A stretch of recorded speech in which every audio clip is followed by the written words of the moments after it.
So hello students, welcome to our channel Bangla defence academy. আমি ঐশ্বর্য বিশ্বাস। আজ আমরা আলোচনা করব ভারতীয় সংবিধান থেকে।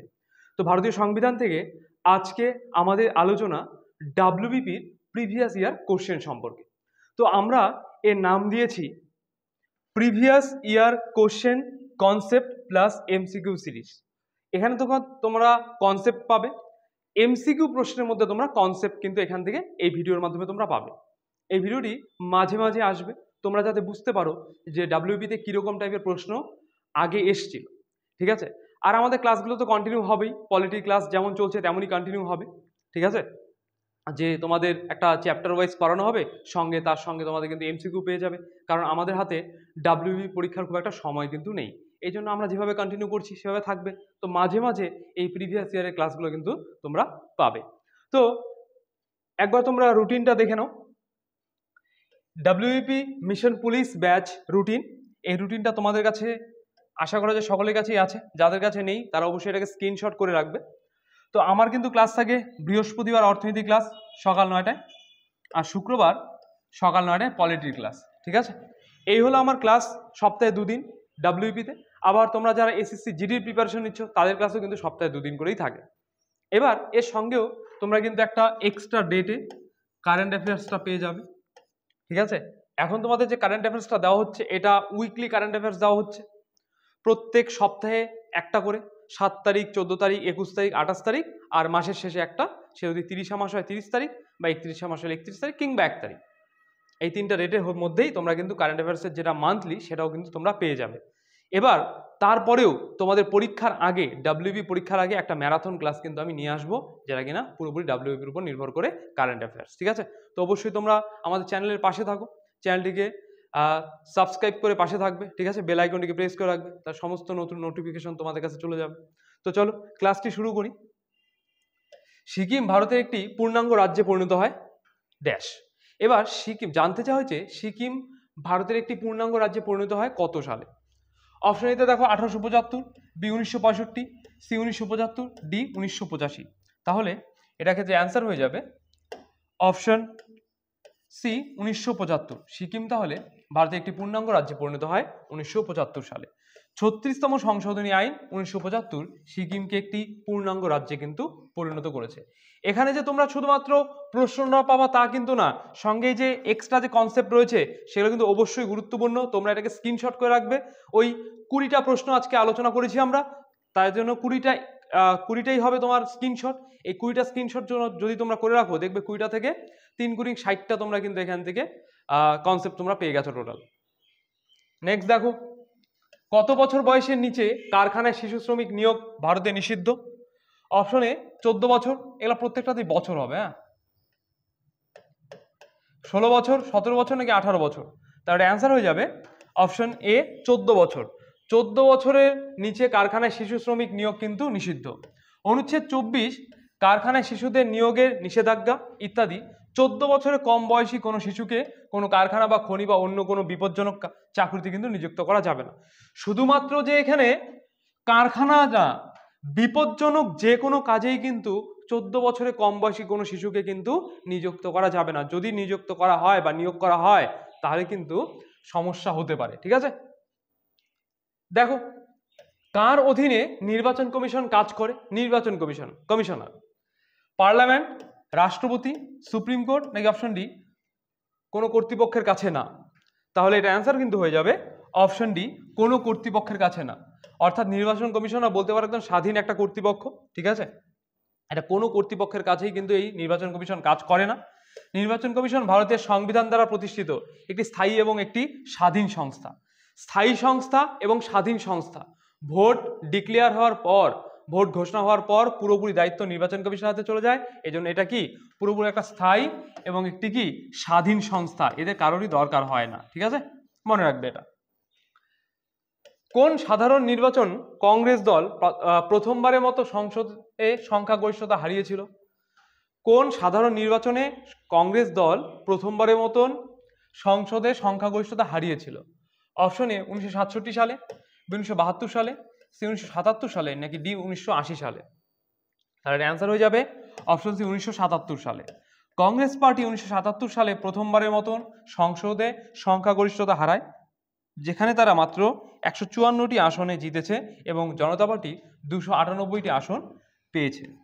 ঠিক আছে, তাহলে 1977 সালে এটা হয়েছিল, মাত্র কংগ্রেস পার্টি তার 154টি আসন পেয়েছিল, আর যেখানে কিনা জনতা পার্টি অর্থাৎ বিজেপি 298টা আসন জিতেছিল। ঠিক আছে, নেক্সট দেখো, ভারতের রাষ্ট্রপতি আর্থিক জরুরি অবস্থা ঘোষণা করতে পারেন। কত নম্বর ধারায় এই রাষ্ট্রপতি ভারতে আর্থিক জরুরি অবস্থা ঘোষণা করতে পারেন, এটাই জানতে চাওয়া হয়েছে।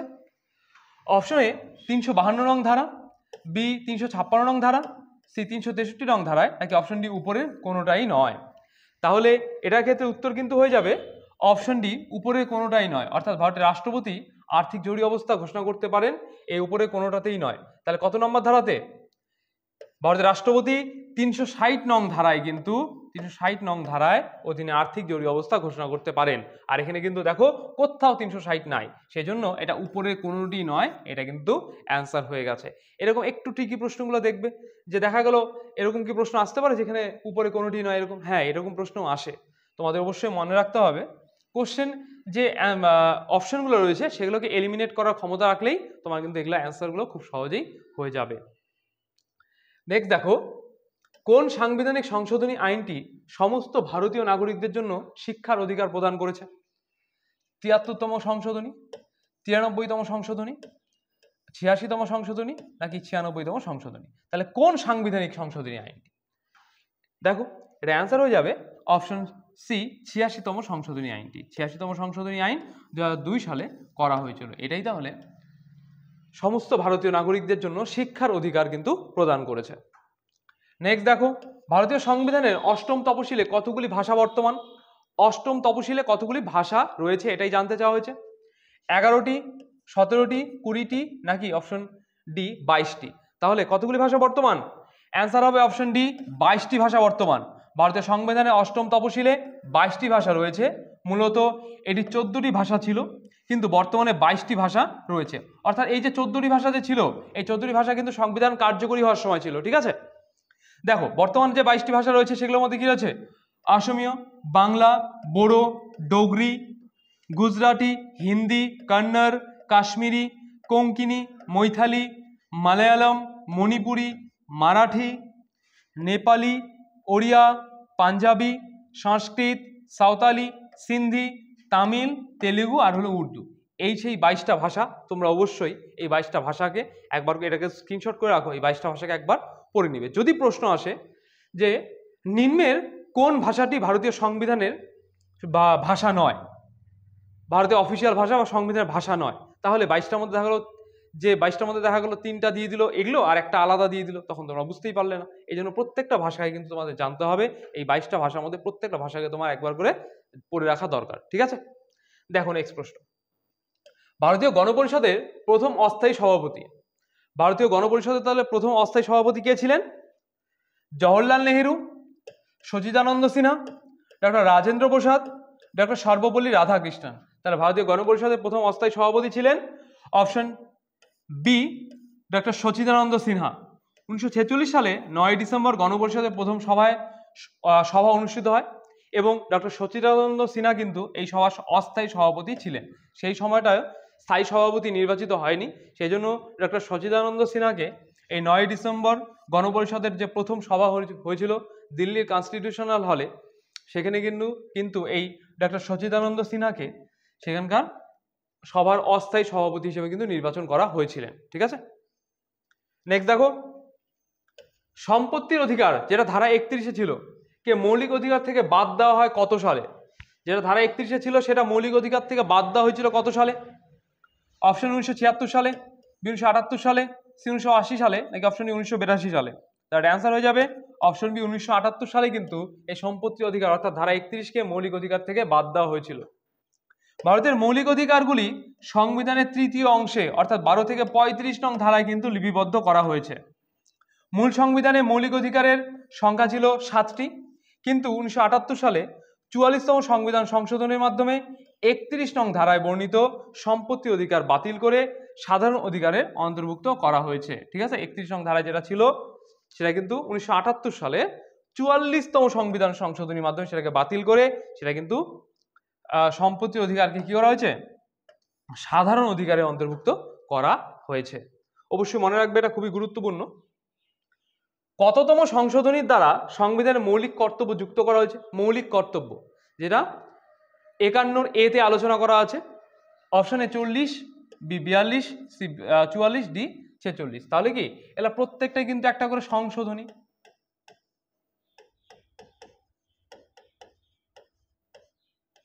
প্রত্যেকটা একটা করে সংশোধনী, ঠিক আছে। তাহলে এটা অ্যান্সার হয়ে যাবে অপশন বি, 42তম সংবিধান সংশোধনীর দ্বারা কিন্তু সংবিধানের মৌলিক কর্তব্যকে যুক্ত করা হয়েছে। মৌলিক কর্তব্যের বিষয়টি 1976 সালের 42তম সংবিধান সংশোধনীর এ অংশে, কত অংশে? 4 এ অংশে, ঠিক আছে, অন্তর্ভুক্ত করা হয়েছে। সে সময়টা ছিল ইন্দিরা গান্ধী সরকারের জারি করা জরুরি অবস্থা। এখন সংবিধানে 51 এ অনুচ্ছেদে 11টি মৌলিক কর্তব্যের কথা বলা হয়েছে। এর মধ্যে 10টি 42তম সংশোধনীর সময় গৃহীত, ঠিক আছে। 10টি কিন্তু এই 42তম সংবিধান সংশোধনীর সময় গৃহীত হয়েছিল। অবশ্যই তাহলে মনে রাখবে এক্সট্রা পয়েন্টগুলো, কনসেপ্ট যেগুলো দেওয়া থাকলো। নেক্সট দেখো, অঙ্গরাজ্যের রাজ্যপাল কার দ্বারা নিযুক্ত হন? অঙ্গরাজ্যের রাজ্যপাল যারা কিনা লেফটেন্যান্ট হয়ে থাকেন, রাষ্ট্রপতি, উপরাষ্ট্রপতি, প্রধানমন্ত্রী নাকি মুখ্যমন্ত্রী, কার দ্বারা তাহলে অঙ্গরাজ্যের রাজ্যপাল নিযুক্ত হন? দেখো অ্যান্সার হবে অপশন এ, রাষ্ট্রপতি। রাজ্যপাল রাষ্ট্রপতির নিকট দায়বদ্ধ থাকেন, আবার রাজ্যপাল কিন্তু এই রাষ্ট্রপতির নিকট দায়বদ্ধ থাকেন, ঠিক আছে। রাজ্যসভা কত সালে স্থাপিত হয়? ভেরি ভেরি ইম্পর্টেন্ট একটা প্রশ্ন। 3 এপ্রিল 1953 সালে, 3 মে 1950 সালে, 13 জুলাই 1951 সালে, নাকি অপশন ডি 3 এপ্রিল 1952 সালে? তাহলে অ্যান্সার হয়ে যাবে অপশন ডি 3 এপ্রিল 1952 সালে কিন্তু এই রাজ্যসভা স্থাপিত হয়। রাজ্যসভা প্রথম অধিবেশন বসেছিল 13 মে 1952 সালে।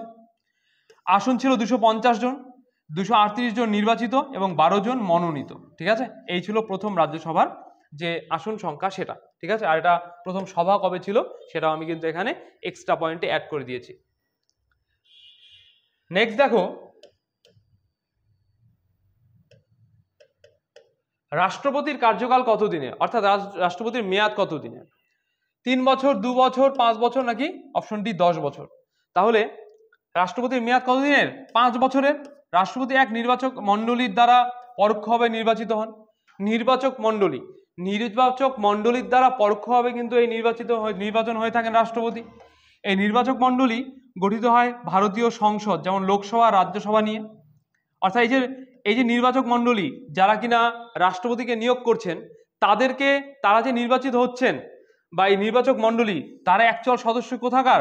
লোকসভা, রাজ্যসভার সদস্য, তারাই নির্বাচক মণ্ডলী। তাদের মধ্যে থেকে একজনকে তারা কি রাষ্ট্রপতি নির্বাচন করেন। এবং বিভিন্ন রাজ্যের বিধানসভার সদস্যদের নিয়ে রাষ্ট্রপতি কার্যকালের মেয়াদ 5 বছরের, তাই তো, যেটা আমরা জানলাম রাষ্ট্রপতির কার্যকালের মেয়াদ 5 বছরের। নেক্সট দেখো, প্রথম লোকসভা নির্বাচন হয় 1949 সালে, 1952 সালে, 1953 সালে, নাকি 1964 সালে? তার অ্যান্সার হয়ে যাবে অপশন বি, 1952 সালে কিন্তু প্রথম লোকসভা নির্বাচন অনুষ্ঠিত হয়, ঠিক আছে। দেখো, স্বাধীন হওয়ার পর প্রথম লোকসভার জন্য সাধারণ নির্বাচন স্বাধীন ভারতে 25 অক্টোবর 1945 হয়েছিল। 1945 তো 1951 হয়েছিল, হ্যাঁ 1951। 21 ফেব্রুয়ারি 1952 সালের মধ্যে অনুষ্ঠিত হয়েছিল। ভারতীয় জাতীয় কংগ্রেস নির্বাচনে 489টি আসনের মধ্যে 364টি আসনে লাভ করে সরকার গঠন করেছিল। এর মাধ্যমে ভারতের বহুল প্রাচীন এই দলটি মোট ভোটের 45% পেতে সক্ষম হয়েছিল। মোট 45% ভোট কিন্তু পেয়েছিল। এটা 1951, ঠিক আছে, এখানে একটু ভুল হয়ে গেছে, 1951, ঠিক আছে। নেক্সট দেখো, পঞ্চায়েত ব্যবস্থা ভারতীয় সংবিধানের কত নং পার্টে আলোচনা করা হয়েছে? পঞ্চায়েত ভারতের যে স্থায়ী সাহিত্য শাসন ব্যবস্থা, লোকাল সাহিত্য শাসন ব্যবস্থা, সেটার কথা বলা রয়েছে। 10, 17, 9, এটা সি। আচ্ছা চলো, এটা এটা এটা এটা না আর কি, ধরে নাও এটা 6। আচ্ছা, তাহলে এটা অ্যান্সার হয়ে যাবে অপশন সি, 9। 1992 খ্রিস্টাব্দে 73তম সংবিধান সংশোধনী আইনের ফলে ভারতীয় সংবিধানের মধ্যে পঞ্চায়েত শীর্ষক 9 নং অংশটি পার্ট 9 সংযোজিত হয়েছিল, ঠিক আছে। কত সালে সংযোজিত হয়েছিল? তাহলে 1992 সালে 73তম সংবিধান সংশোধনীর মাধ্যমে। এখানে আমাদের প্রশ্নের মধ্যে শুধুমাত্র পার্টটা জানতে চাওয়া হয়েছে, দেখো অ্যান্সারের মধ্যে তোমরা এখানে সালটাও পেলে, আবার কততম সংশোধনী সেটাও কিন্তু পেলে। তাহলে দেখো একটা প্রশ্ন সমান সমান 2টা এক্সট্রা পয়েন্ট। ঠিক আছে, খুবই গুরুত্বপূর্ণ পয়েন্ট। জরুরি অবস্থা জারি করতে পারেন। জরুরি অবস্থা কে জারি করতে পারেন? অপশনে রাষ্ট্রপতি, বি প্রধানমন্ত্রী, সি উপরাষ্ট্রপতি, ডি মুখ্যমন্ত্রী। তাহলে এটা অ্যান্সার হয়ে যাবে অপশন এ রাষ্ট্রপতি। রাষ্ট্রপতি সংবিধানের 352 অনুচ্ছেদে সমগ্র ভারতের বা কোনো অংশে জরুরি অবস্থা ঘোষণা করার ক্ষমতা রাষ্ট্রপতিকে কিন্তু দেওয়া হয়েছে। ঠিক আছে, রাষ্ট্রপতিকে এটা দেওয়া হয়েছে। নেক্সট দেখো, নিম্নোক্তদের মধ্যে কে গণপরিষদ কর্তৃক গঠিত খসড়া কমিটি, যেটা ড্রাফটিং কমিটির চেয়ারপারসন ছিলেন? Option A Jawaharlal Nehru, B doctor Rajendra Prasad, C doctor B R Ambedkar, D উপরের কেউ নন। তাহলে এটা অ্যান্সার হয়ে যাবে option C doctor B R Ambedkar এই নিম্নোক্তদের মধ্যে গণপরিষদ কর্তৃক গঠিত কমিটির চেয়ারপারসন ছিলেন। বি আর আম্বেদকর খসড়া কমিটির চেয়ারম্যান ছিলেন, যেটি 29শে অগাস্ট 1947 সালে গঠিত হয়েছিল। এই কমিটি 7 জন সদস্য কিন্তু ছিলেন। ঠিক আছে, এটা এক্সট্রা পয়েন্ট, অবশ্যই মনে রাখবে। নেক্সট দেখো, ভারতের রাজনৈতিক ক্ষমতার প্রধান উৎস কি? ভারতের যে রাজনৈতিক ক্ষমতা আছে তার প্রধান উৎস কোনটা বা কি? অপশনে জনগণ, বি সংবিধান, সি সংসদ, ডি কোনোটাই নয়। তাহলে এর অ্যান্সার হবে অপশন এ জনগণ। জনগণই তাহলে ভারতের রাজনৈতিক ক্ষমতার প্রধান উৎস। জনগণ ক্ষমতায় আনে, সেই জন্যই তো এই যে প্রধানমন্ত্রী মুখ্যমন্ত্রী সবাই তো হচ্ছে, তাই না? জনগণ ইচ্ছা ছাড়া তো কেউ কিছুই হচ্ছে না। দেখো নেক্সট, প্রস্তাবনা। প্রিয়াম্বল বলে যে সংবিধান ভারতের জনগণের কাছ থেকে এটির কৃতিত্ব লাভ করেছে। প্রস্তাবনাটি এভাবে শুরু হয়, we the people of India. তাই তো, এই যে লাইনটা, headline, we the people of India, আমরা ভারতের জনগণ। তাহলে কি জনগণ ভারতের রাজনৈতিক ক্ষমতার প্রধান উৎস। ঠিক আছে, নেক্সট প্রশ্ন, ভারতের সুপ্রিম কোর্টের বিচারক কত বছর বয়সে অবসর গ্রহণ করে? আজ তার কত বছর বয়সে সে অবসর গ্রহণ করে? 55, 58, 60 নাকি 65 বছর বয়সে? তার অ্যান্সার হয়ে যাবে অপশন ডি 65 বছর বয়স পর্যন্ত। নিজের বয়সের 65 বছর বয়স পর্যন্ত কিন্তু সুপ্রিম কোর্টের বিচারক সেই তার আসন ধরে রাখতে পারে, তারপর সে রিটায়ার করে। 65 বছর বয়সে অবসর নেয় সুপ্রিম কোর্টের বিচারপতি, আবার 62 বছর বয়সে অবসর নেয় হাইকোর্টের বিচারপতি। ঠিক আছে, একটা আমরা এখানে পড়লাম সুপ্রিম কোর্ট, দেখো নিচে হাইকোর্টটাও দেওয়া রয়েছে, তাহলে কি দুটো এখান থেকে এক্সট্রা পয়েন্ট হয়ে গেল। নেক্সট প্রশ্ন, আর এই সিরিজের আজ কিন্তু এটা লাস্ট প্রশ্ন। জীবন ও ব্যক্তিগত স্বাধীনতার অধিকার সংবিধানের কত নং ধারায় উল্লেখিত রয়েছে? অপশনে 17 নং ধারায়, বি 21 নং ধারায়, সি 19 নং ধারায়, ডি 20 নং ধারায়। তাহলে অ্যান্সার হয়ে যাবে অপশন বি 21 নং ধারায় কিন্তু জীবন ও তার ব্যক্তিগত স্বাধীনতার অধিকার সংবিধানে উল্লেখিত রয়েছে। দেখো 17 নং ধারায় কি দেওয়া রয়েছে? 17 নং ধারায় বলা রয়েছে অস্পৃশ্যতা বিলুপ্তি সম্পর্কে, অস্পৃশ্যতা যেটা অসুচ সেটা সম্পর্কে বলা রয়েছে। এবার 19 নং এ দেখো কি বলা হয়েছে, 19 নং ধারায় বলা রয়েছে বাক স্বাধীনতার অধিকার, অর্থাৎ কথা বলার অধিকার সম্পর্কে বলা রয়েছে। আরেকটা পয়েন্ট দেখো বলা রয়েছে কি আছে, অপশন ডিতে আছে 20 নং ধারা। দেখো 20 নং ধারায় বলা রয়েছে অপরাধীর অপরাধ সংক্রান্ত 3টি অধিকারের কথা কিন্তু এখানে উল্লেখ আছে। দেখো আমরা এখানে স্পেশালি প্রশ্নটা পড়লাম জীবন ও ব্যক্তিগত স্বাধীনতার অধিকার সংবিধানের কত নং ধারায় উল্লেখিত রয়েছে, এর উত্তর আমরা পেয়ে গেলাম 21 নং ধারায়। কিন্তু বাকি যে আরো এই 3টা প্রশ্ন, 3টা অপশন থেকে গেল, এই 20 নং, 19 নং আর 17 নং, এই প্রত্যেকটাই কিন্তু এখানে দেখো তোমাদেরকে দিয়ে দেওয়া হয়েছে, যাতে তোমাদের একটা প্রশ্ন পড়ে 3টা অপশন তোমরা জানতে পারো, 3টা অপশন সম্পর্কে জানতে পারো, তোমাদের যাতে অ্যাকুরেসি আরো অনেক বেটার হয়। তো তাহলে আজকে এই পর্যন্তই আমাদের এই যে এমসিকিউ প্লাস কনসেপ্টের যে ভিডিওর সিরিজ আজকে থেকে শুরু হলো, এটা প্রথম ক্লাস আজ হলো, আর ওভারঅল ডাব্লিউবির পলিটির দ্বিতীয় ক্লাস আজ হলো। ঠিক আছে, তোমাদের এই ভিডিওটি কেমন লাগলো অবশ্যই কমেন্টসে জানাবে। কোনো প্রশ্ন যদি বুঝতে অসুবিধা হয় বা কোনো প্রশ্ন সম্পর্কে কোনো রকম জিজ্ঞাসা থাকে তাও কমেন্টসে জানাবে, আমরা অবশ্যই তা সলভ করে দেবো। আর তোমাদের ভিডিওটি ভালো লাগে লাইক করবে, শেয়ার করবে এবং তোমাদের যারা বন্ধুবান্ধব ডাব্লিউবি প্রিপারেশন নিচ্ছে তাদের কাছে নিজ দায়িত্বে পৌঁছে দেবে। আর তোমাকেও ভিডিওটি শেষ পর্যন্ত দেখার জন্য অসংখ্য ধন্যবাদ। দেখা হচ্ছে আগামী নতুন কোনো ভিডিওতে।